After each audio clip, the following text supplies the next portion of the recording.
Man, the PlayStation sure was an impressive piece of tech despite the numerous flaws plaguing it. The thing was bulky, a bit expensive, and apparently difficult to develop for, especially since there wasn't a lot to draw from. I mean, inspiration-wise.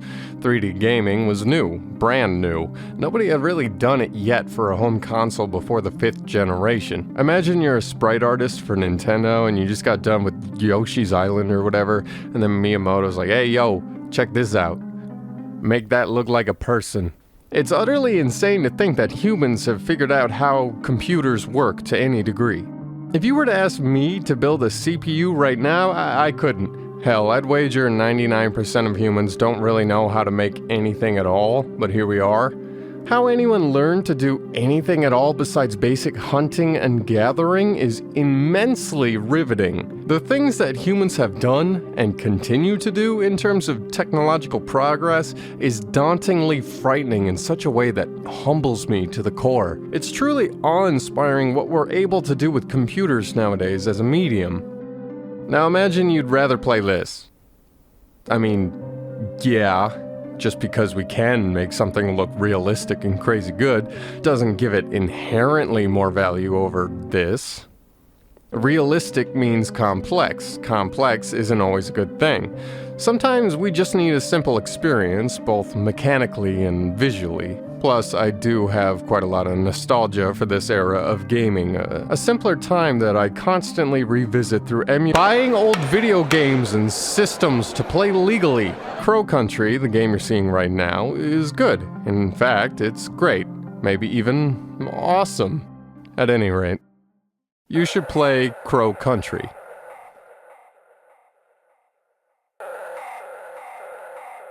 This review will be spoiler-free in both scripting and footage used, so don't worry if you want to watch this before playing. If you're on the fence, go buy it, play it, and let me know how you liked it. Crow Country is a better experience if you go in completely blind. I saw the game first when it was on Twitter, still in development. It's how I'm finding most of my games these days. I was intrigued despite not really having nostalgia for the games it was more or less trying to ape. Ape might be a strong word, but know that I'm being playful when I say it. I've never played Silent Hill or Resident Evil 1 on the PS1, and I don't really have nostalgia specifically for those games. So know that my recommendation isn't entirely tainted by the reek of nostalgia. The first thing you're going to notice is the atmosphere, how the game presents itself. There's obvious homages being paid to games from the PS1 era. The aforementioned Silent Hill with touches of Resident Evil. The low-poly style of characters and models, the inventory menu, little touches like the health gauge being a heart monitor, and your ability to reload the guns from the pause menu. There's also separate control styles, one bound to the analog stick and one bound to the D-pad. Analog lets you move around freely, however you want, kind of a modern gaming twist, whereas the D-pad is classic tank controls. Harken back to the Resident Evil with me. My face when there's an evil resident. Well, it's nice to have the concession. I wish they would have went all in on those tank controls to really emulate that classic era of survival horror. Part of what made Silent Hill and Resident Evil scary is limited controls and trying to navigate around threats under pressure with a dodgy movement system. The atmosphere leans heavily towards grungy, bloody textures with trash scattered around aimlessly. Stuff like the trash being scattered around conveys the message that this place is uncared for, but long-term damage, like grimy walls or rusty gates, lets the player know things have been bad for a while, too. The convoluted puzzles that everybody loved in games like Resi 1 and 2 are paid homage to as well in Crow Country. There's slight attempts made to justify their existence, but it doesn't fit as well as the excuses given in Resident Evil 2, where it was made convoluted on purpose by accident because the police station was a refitted museum of sorts. Imagine showing up to work, and to get through the front door, you gotta solve a fucking Rubik's Cube, and the guard's like looking at you while you're doing it, and you're like sweating nervously, and like, oh, I'm sorry, it usually doesn't take this long. And the guard just smiles and nods and does a Rubik's Cube to unholster his sidearm. I haven't played the Silent Hill games as stated.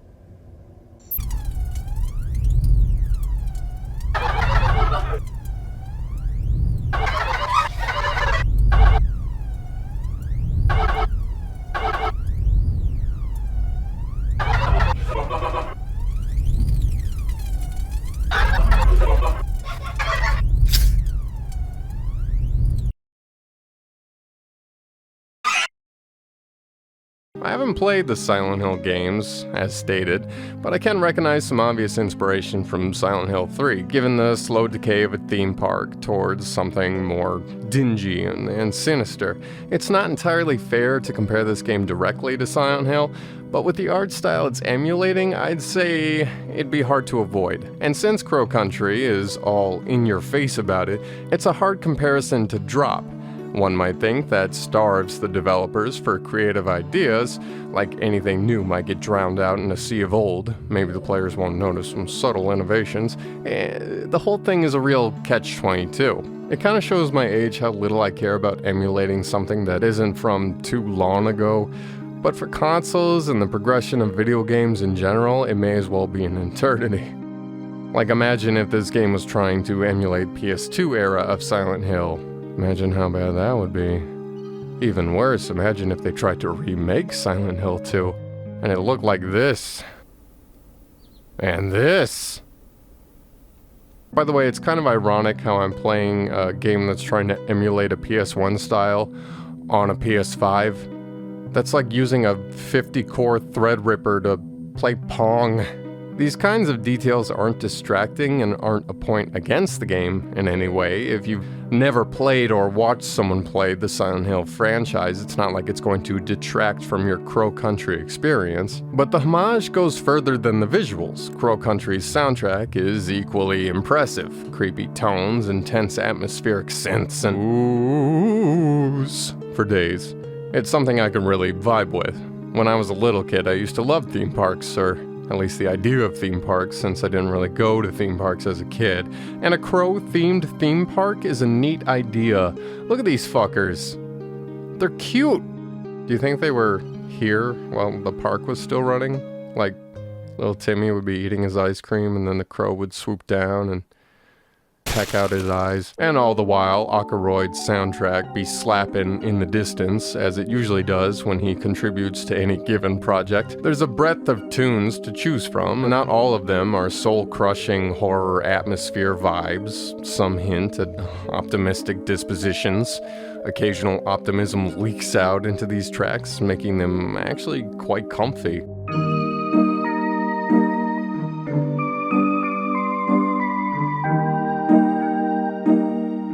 Not many games scratched my horror itch like Crow Country did. The unsettling vibe didn't go too far in one direction or the other. There are some creepy moments, but they never kill the atmosphere that it is perfectly establishing everywhere else. The game is dark, but there's still plenty of lit areas. The game isn't afraid that it's not scary enough. It isn't trying too hard to be scary. Another great creative choice was to have the camera angled so aggressively downwards. It achieves the same effect that the fog had in Silent Hill 1, where you can't see too far ahead, meaning you might run into danger without realizing it if you aren't careful enough.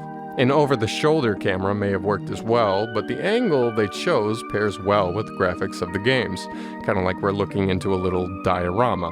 Mara can rifle through trash cans, and while not all of them have valuable things in them, the player is still treated to little 3D models of trash for their efforts. It makes something that was otherwise dull into its own little reward. In fact, you may see a new model of trash on display that you haven't seen prior. Speaking of, all the models for items are great. Actually, like from the medkits to the weapons, they all look fantastic.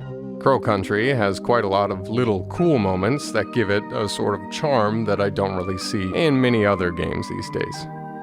I'd show you guys more, but a few of these really caught me and my buddy Aidan off guard while we were playing, and I think that was the intention. The story is pretty simple.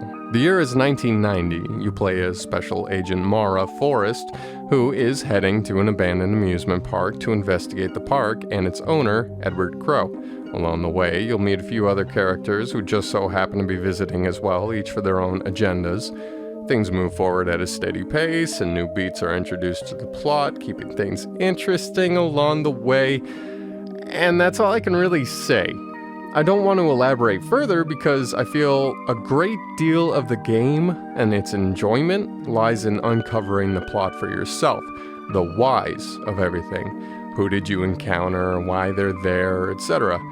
I'd say it's beneficial to go completely blind into most games. Like I said, It provides a fresh experience and lets the game surprise you like it wants to.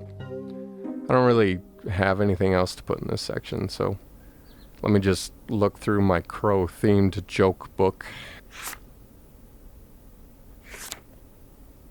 How does someone play Crow Country?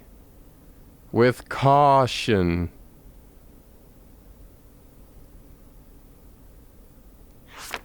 How far are we into this? All this talking's making me tired. Hey, Aidan, can you take over for like 5 minutes and 26 seconds? Hi, I'm Aidan from NTMA Productions. You might know me from that Pokemon video, maybe? Or maybe you just know me as Grant's friend, who owns Naruto Clash of Ninja 2. And also Grant's gonna be on my video on Crow Country because we played this together and there might be a Let's Play. I don't know if that's still happening. But anyway, I love horror. I'm a big horror fan. Pretty much have been for years and years. My favorite movie by far is The Thing. Not the 2011 one, although I do kind of defend that one. But, you know, the 1984 one. I love good horror, bad horror, silly horror, slashers. This love extends to games, although horror in games has always been a bit of a mixed bag. I think the problem, perhaps, is that interactivity gives you an avenue to ignore the horror. In a book or a movie, you're a captive audience. You can't just look away. I mean, you could look away in real life, but the character can't look away. And you can't just walk backwards away from something scary. Games have had to jump through a lot of hoops to force you to face scary stuff. Games like Amnesia stick you in tiny hallways, some games just cheat and teleport jump scares into your sight, but the two horror franchises that have clung on to life, for better and for worse, are Resident Evil and Silent Hill, and the games have kind of become influential to say the least, with many horror games taking after one, the other, or usually both. Crow Country is interesting for walking this line. Although the Resident Evil influence is definitely more direct, take for example the red dot sight on the pistol, or standing still to aim, the way that the game is kind of an evolving puzzle box, in the same way that the Spencer Mansion in Resident Evil 1 was. There's some adventure game elements with the key items, although there isn't inventory management, which is pretty Resident Evil staple. The overhead camera angle that matches a lot of the camera angles that are in the Spencer Mansion, even though the camera is obviously free controllable in this game, and even the way horror is often presented most of the time. The early game spider jump scare is very much like the dogs coming through the windows early on in Resident Evil. It's sort of baked into the way the game builds tension by leaving space as safe and then yanking that away later. The exploding crate is probably the best example in the game because it stays dormant for a pretty solid 15-20 minutes before ruining your safe little hallway on the trip back. I think the connection is pretty apparent, but it's also pretty easy to overlook the ways that this game pulls from Silent Hill. Silent Hill is a very different game than Resident Evil. While it does have its own jump scares of a sort, and its own combat, and its own puzzles, at times Crow Country is definitely more like Silent Hill in the puzzles especially. Silent Hill kind of has its own brand of horror. Silent Hill is psychological, slow. Like Crow Country, much of Silent Hill's scares, and Silent Hill 2 in particular, are delivered via text documents, and that makes you a captive audience to the body horror described, and also leaves those elements to the imagination where they can do things that they obviously couldn't pull off on the PlayStation 1. And also, you're a captive audience to a uncanny and existential dread throughout the game, a sort of creeping unknown, a mystery, a unanswered question that lingers around as to the state of the world. Both the Silent Hill games and Crow Country are rather lonely. It's not exactly you versus the world in either games. Both games have friendly NPCs, but they're weird, distant, unreliable, they lie. They're kind of the opposite of the notes, which don't lie probably. NPCs also aren't safe. They can die, they can leave you, they can betray you.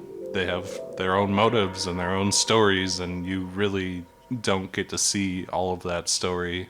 Enemies slowly get increasingly inhuman as you go throughout the game, yet still bear a vague resemblance to humans, which gives them a certain uncanniness in a way that standard zombies only kind of brush on. Silent Hill definitely goes a bit more psychological in this aspect, where the enemies are very directly kind of interpretations or sort of representations of characters' fears and their traumas and things like that. But there's definitely an element in the design of the monsters in Crow Country that is very reminiscent of the way Silent Hill would design enemies. Also, there's a boss in this game that looks an uncanny amount like Walter's final form from Silent Hill 4, but I'm not gonna talk on that too much in this video. Horror comes in a lot of forms, and people are going to have their own tastes and interests for how horror is presented, for the style of horror, for when it drops. Crow Country is a bit of a best of both worlds as far as video games go in a lot of ways. Doling out more excitement-focused stuff in its combat and its jump scares like Resident Evil did, but similarly unfolding a slow-burn mystery that dives into existentialism and the fate of the future and the mindset of the people involved, much like Silent Hill. Sort of a cross between the excitement and action of Resi, but the atmosphere and tension of Silent Hill. And I think that's kinda cool. Anyway, I've made my own video about Crow Country, which also features Grant, and he's gonna talk about some more spoilery stuff, and I talk about some more spoilery stuff. Check it out, I guess, if you want. Or not, I don't know. I'm not your dad. I don't know. The gist of the game is that you explore the map, uncover plot-crucial details, defend yourself against monsters, and work your way to the bottom of whatever mysterious things are happening in the park. From the start, you're given a pistol to defend yourself, which also acts as a crate opener since Mara didn't bring a knife. There's also glass jars strewn about that let you see what's inside them before you decide if you want to shoot them open or not, as if to present a choice of saving a bullet or getting an item, although the item is usually more bullets.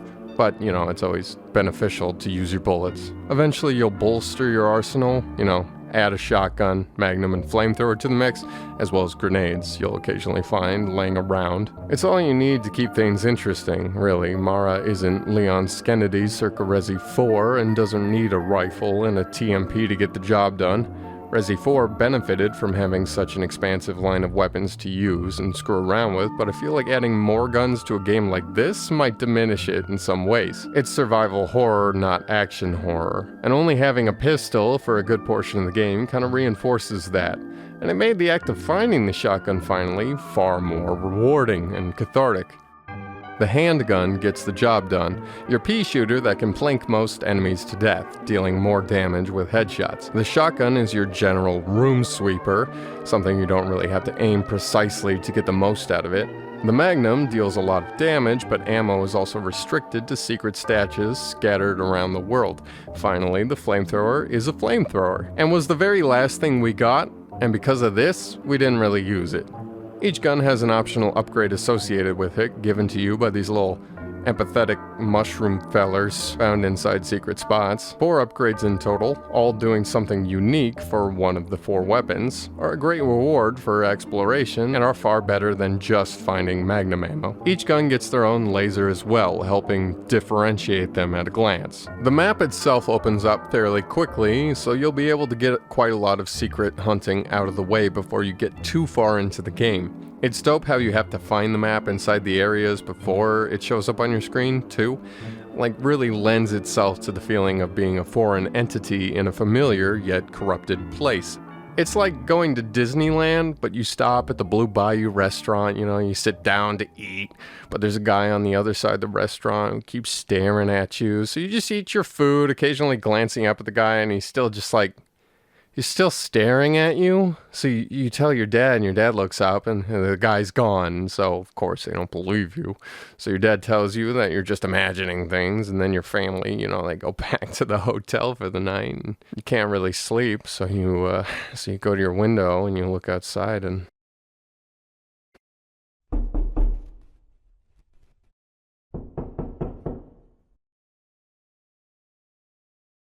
progress is usually obvious, but if you need a refresher, there are books in every save room that hold all the collected tips and memos you've picked up. Always having that at the ready was nice, especially towards the end when we went through and saw how many we've collected. There's inherent value in collecting memos scattered around the park, and they're very brief for what they are and the information they manage to get across. It's for the best, because even in games where I'm invested and interested in where the story's going, I have trouble reading paragraph after paragraph without much of a break between. Disco Elysium's great, by the way, you should play it. There's also a hint system. I should make a video on that. There's also a hint system that you can use if you really don't know what to do next. But me and Aidan neglected it entirely in our first playthrough because we could easily just, intuit the next step, usually. Saves are manual, by the way, though it's hardly an issue on the normal difficulty. Progress is hard to lose, and the game's not really judging you by how many times you save, even if it kind of should. There's not much to say about the difficulty either. There's two main difficulties, normal and hard, cheekily titled Murder of Crows, by the way. Between them is also an interesting addition, exploration mode. It's a great idea for a horror game, I suppose, to offer something a little more atmospheric and a little less scary. I can imagine a game like this would creep me out as a kid, and having this mode would have been a godsend. Exploiting scary games with cheat codes or fun out-of-map glitches is kind of a favorite pastime of 15-year-old me, and I'm sure he would have got a kick out of this. I was the kind of kid who ran up the stairs super fast after turning the lights off pretending that a monster was chasing me, and I got the same feeling playing the original World at War Zombies mode, performing the glitch where zombies couldn't attack you, giggling with fear as I try to set it up while the round switches over. That said, me and Aidan played Crow Country on the regular survival horror difficulty because it's always hard to gauge just how hard the game is going to be on a player and how it changes game to game anyway. Oddly missing is a puzzle difficulty option like Silent Hill 2 had, which seemed to be praised by fans of the Silent Hill series, and an equally pleasant concession for everyone else. The people who wanted a scary game but didn't want to get bogged down in the experience using too much brain power. I'm told some puzzles from the games are absolutely diabolical, so perhaps the puzzle difficulty select was made because the developers just couldn't resist putting the best puzzles in existence in a game about, "In my restless dreams I see that town, Silent Hill. It's stinky. It's just stinky there, James. Why did you take me there all the time?" It's hard enough coming up with puzzles, let alone 2 additional variants for every one in your game, one that's easier and one that's harder. It would need to be a decision made at the very start to do that, and the foundation laid, and I don't think the small team that made this could be asked. Speaking of the puzzle difficulty, while I enjoy puzzles on occasion, there's always a fine line to toe with them. You don't want the logic to be too obtuse or frustrating, but at the same time you don't want it to be too direct and obvious. The situation needs to be presented to you in full, and the onus should be on the player to assemble its solution. I've tried point-and-click adventure games, and a frequent complaint that I had was that the solutions to puzzles were fucking absurd. And then I've tried games that don't trust the player to solve anything for themselves at all, afraid that the casual audience might stop playing the game entirely because they get stuck on something like the prior, for example. For me, Crow Country struck the perfect little sweet spot between obtuse and logical, where each puzzle took a bit of brain power, but at the same time wasn't too taxing or hard to figure out. It was helped somewhat by playing with my buddy, Aidan from NTMA Productions, who had just as much fun with them as I had. Okay, so it's... Oh, it told you the answer. It's shark. No. 4 sharks and that then dolphin. That note said that... The note that said they were bad at math, and the one you thought of was better. The puzzle is getting it with the least amount of shots. So the one you said was right, because it's shark, pufferfish, dolphin. That's 4. What can we do better? I don't want to spoil any of the puzzles, so I'm just going to play the reaction to us solving one of the best puzzles in the game. Please tell me that's the solution. Other one. No, this is it. Is it? Oh, that is so good. Sadly, there are a few puzzles that you can brute force if you're feeling lazy or even, by accident sometimes. We did stumble onto some secrets by accident, skipping the associated puzzle with them, but that was more or less our fault for trying to beat this game in one sitting and getting a little impatient by the end. I guess it's not the worst thing in the world, but I feel like we cheated the game in some way because of it. Crow Country is a decent length. It took us just a little over 6 hours to beat. It's one of those experiences that benefits from knowing nothing about it going in, and that's how I suggest you play it. It's worth the full asking price, and me and Aidan had a blast playing it from start to finish. Homages made to PS1-era horror games weren't distracting and didn't detract from our enjoyment of the game. The crow aesthetic is fittingly creepy, and overall it's a fun motif for a game like this. The puzzles are fun, the story is interesting, and I left the game wanting more, which is usually a good sign. I thoroughly enjoyed my time with this game, and I'm sure you will too. Go and play it, you won't regret it.